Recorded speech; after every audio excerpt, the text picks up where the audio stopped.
दर दर की खाक छानना। माधोपुर नगर में सभाजीत नाम के राजा राज करते थे। वे सूर्य भगवान के उपासक थे। उनके नेत्र दिन में सूर्य भगवान की टकटकी लगाए रखते तो हृदय रात्रि में भी सूर्य भगवान की उपासना किया करता था। भगवान भास्कर ने भी महाराज पर कृपा कर रखी थी। उनका राज्य इतना विशाल तथा वैभव से परिपूर्ण था कि उस राज्य को देख सभी को विस्मय होता था। स्वयं महाराज भी विस्मित रहते थे कि आखिर ऐसी क्या बात है जो ईश्वर ने मुझे इतना धन वैभव दिया है। यदि उस पुण्य का पता लग जाए जिसके कारण उनका इतना वैभव है, तो वो पुनः उस पुण्य को प्राप्त करके अपने अगले जन्म के लिए इस वैभव को स्थिर कर लें। ऐसा विचार आते ही उन्होंने अपने नगर के सभी विद्वान पंडितों तथा ऋषियों मुनियों की एक सभा बुलाई।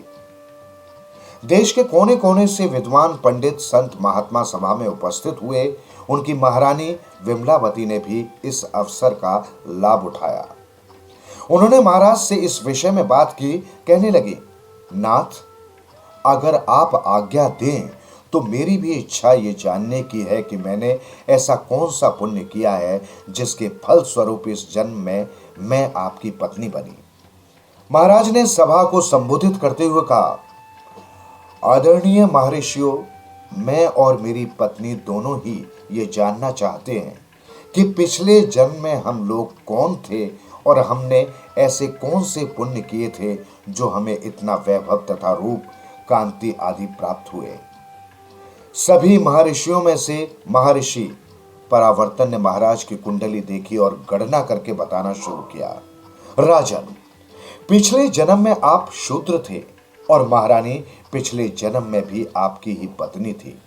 उस समय के स्वभाव तथा कर्म आपके आज के स्वभाव तथा कर्म से बिल्कुल विपरीत थे। आप बहुत क्रूर तथा अत्याचारी थे। प्रत्येक को पीड़ित करना आपका स्वभाव था। किसी भी प्राणी से आप स्नेह नहीं करते थे। आपके पापों के फलस्वरूप आपको कोढ़ भी हो गया था। उस समय महारानी का नाम मलयावती था। उन्होंने उस समय आपकी बहुत सेवा की थी। पत्नी धर्म का पालन करते हुए ये दिन रात आपकी सेवा में लगी रहती थी। इन्हें भूख प्यास का भी अनुभव नहीं होता था। आपके क्रूर स्वभाव के कारण आपके बंधु बांधवों ने आपको पहले से ही छोड़ दिया था। अपने स्वभाव के कारण आपने अपनी पत्नी का भी त्याग कर दिया था, किंतु आपकी साध्वी पत्नी ने आपका त्याग कभी नहीं किया। वो रात दिन छाया की तरह आपके साथ लगी रहती थी। धीरे धीरे आपकी स्थिति इतनी बिगड़ गई कि आप दर दर की खाक छानने लगे। एक दिन आप पत्नी सहित सूने पड़े एक सूर्य मंदिर में पहुंचे।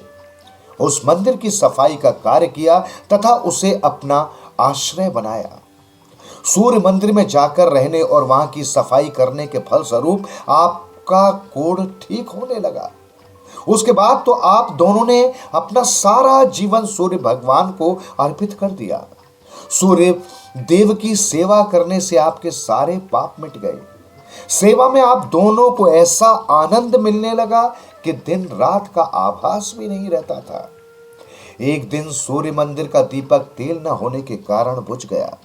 तब आपने अपने भोजन के लिए रखे हुए तेल को दीपक में डाल दिया और आपकी पत्नी ने अपनी साड़ी फाड़कर उसकी बत्ती बनाई थी। इसी कारण दीपक की लौ से आप में इतना तेज तथा आपकी पत्नी में इतनी कांति आ गई है। इस जन्म में सूर्य भगवान की आराधना का ही फल है जो इस जन्म में आपको इतना वैभव प्राप्त हुआ है और जन्म जन्मांतर तक आप सूर्य भगवान की इसी प्रकार आराधना करते रहेंगे। अब राजा को अपने वैभव तथा सुख शांति का रहस्य समझ में आ गया था। इस कहानी से हमें सीख मिलती है, ईश्वर की सेवा का फल कभी बेकार नहीं जाता। धर्म परायण पत्नी की निष्ठा और साथ का सहारा हो तो वो पुण्य से पति के पापों को भी मिटा देने में सक्षम होती है।